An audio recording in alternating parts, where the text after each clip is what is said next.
Welcome to KO Stories, where I tell stories of the mysterious, twisted, and paranormal. And today is no different. I got a really good story for you guys. So, without any further ado, it's time to slip into a mind that's not our own.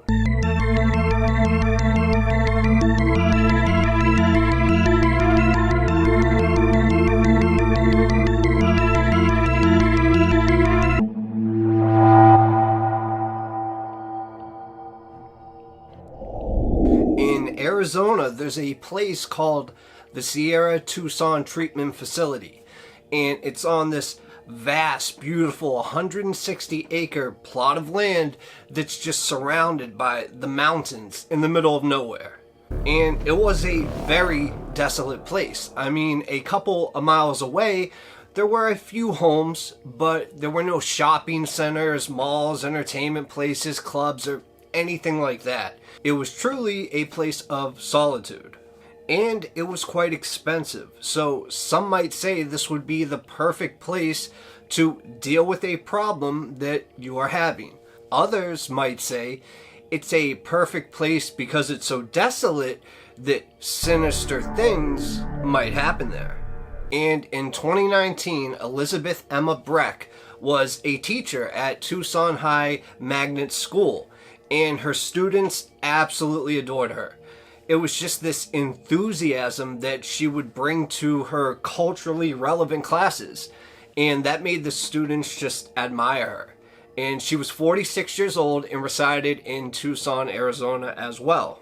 Now, Elizabeth was a huge extrovert, and she loved to dance and just be herself at all times. Plus, she was extremely spiritual and loved the concepts of Buddhism.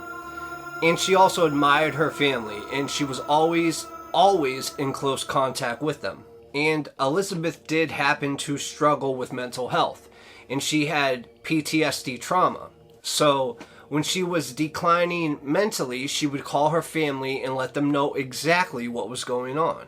And in January 2019, Elizabeth seemed to be coping with her mental issue, but her family saw it was putting a real impact on her, to say the least. And that's when their family said that she wasn't really acting normal. And Elizabeth just wanted what was best for her and her family. So that's when she agreed that she needed more consistent professional help. So she checked into the Sierra Tucson Treatment Center, which was in Saddlebrook, Arizona. Now, she checked in on January 10th, 2019 at 7 p.m.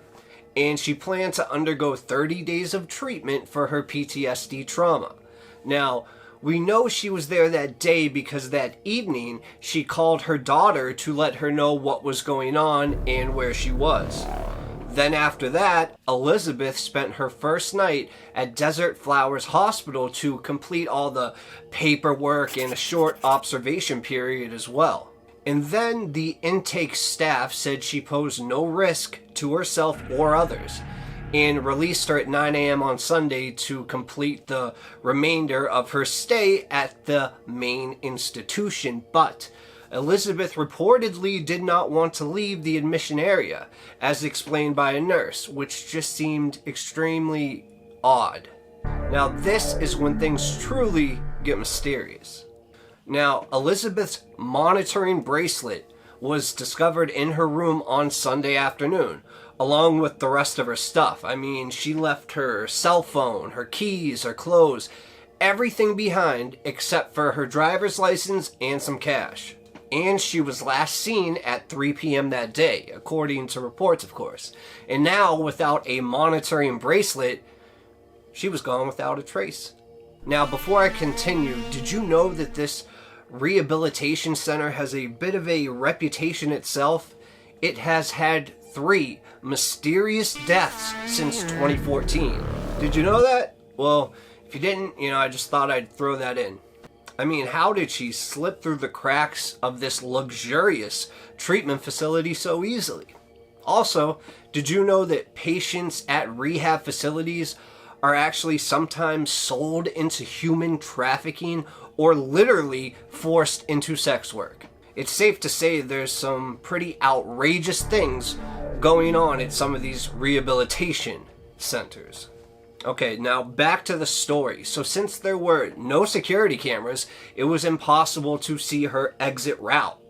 Now, because she didn't have her monitoring bracelet on, the crew had absolutely no leads until, should I say, this mysterious one showed up.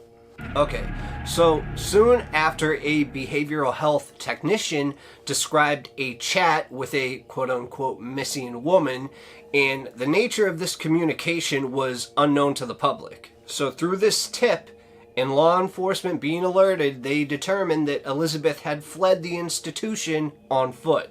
Now, this would be not well thought out at all, because the temperatures that night were going to drop below 30 degrees. So officers thought Elizabeth would need help or seek refuge somewhere close by.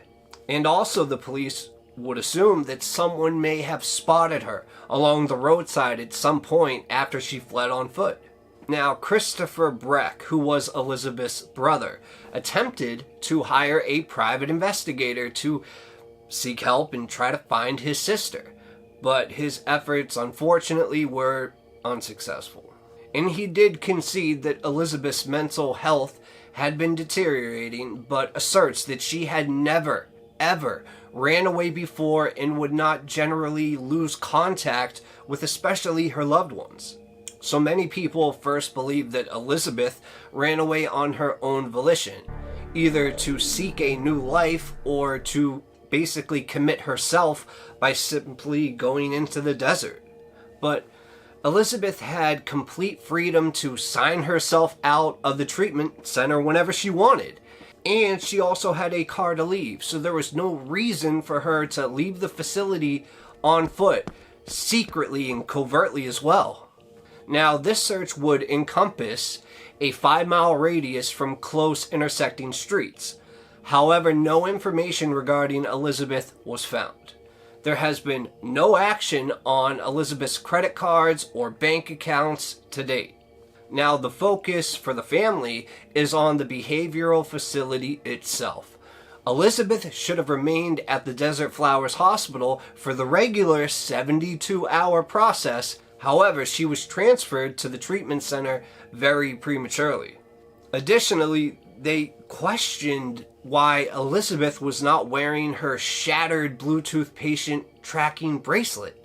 This prompted the Breck family to file a complaint against the Sierra Tucson Treatment Center with the Arizona Department of Health Services. And as a result of that controversy surrounding the Sierra Tucson treatment facility and Elizabeth's disappearance, all eyes were drawn to it when she vanished. Not to mention, there was a wrongful death complaint filed 4 months prior to her admission, where the family of Stephen Joe was awarded a $5 million settlement against the behavioral health clinic. Now, Joe died of a heroin overdose 6 days after being hospitalized to a facility for drug rehabilitation and mental health. And it is unknown whether or not this drug overdose was deliberate, but it is evident that the facility overlooked his statements of wanting to commit suicide in his intake exam and did not give him the necessary treatment or support. And Joe, or Joe He, I'm not sure how to pronounce it, was not the only odd death at the facility since 2014. 3 others, like I said, have occurred. 2 weeks after he vanished, the body of a retired medical doctor was recovered in some bushes right on the property, and it was impossible to pinpoint the cause because of his decomposition. Now, the Sierra Tucson's Yelp page contains a few nasty reviews as well. I'm not going to link them. You can check them out, though, if you wish. And since then, journalists have investigated Acadia Healthcare, the owner of the Sierra Tucson Clinic, and numerous others. They discovered that the lack of revenue had drastically impacted the care provided by the facilities. Plus, cost-cutting tactics have caused a shortage of skilled personnel and a deterioration in property maintenance. And at the same time, they were also actively removing their on-site security cameras. I mean, in addition to this treatment facility charged sky-high prices. I mean, just Elizabeth's 30-day therapy would have cost her over $30,000. And while she was using private health insurance, it was reported that many private insurers did not cover the expenses of luxury treatment facilities. Now, this has resulted in the collapse of numerous luxury treatment institutions, including Elements Mental Health, which treated celebrities such as people like Britney Spears and Charlie Sheen. So, in January, it'll be 4 years since Elizabeth was last seen. As of yet, no traces of where she may have gone have been uncovered, and it is uncertain if she voluntarily left the facility or if something tragic truly occurred there.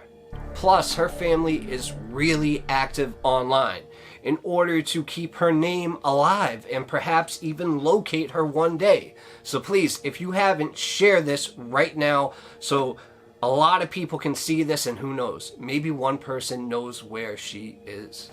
Now, some of the people that have gone to these facilities, right before they go, they imagine the nightmare it can be.